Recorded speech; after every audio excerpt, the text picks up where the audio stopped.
Hello guys, in this video I'm gonna show you how to add highlights on Instagram without uploading Instagram stories. So let's start.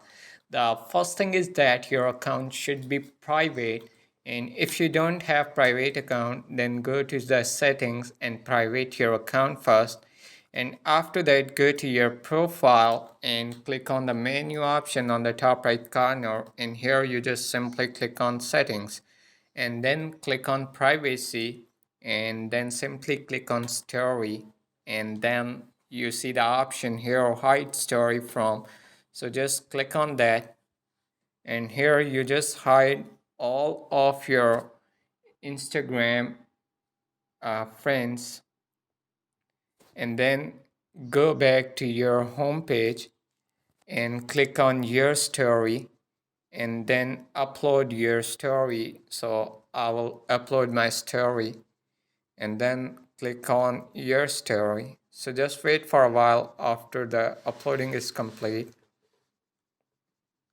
Then click again, and here you just see the highlights option. So simply click on that and then click on add, and that's it. So I hope you guys enjoy this video. If you like the video, do like, share and subscribe our channel.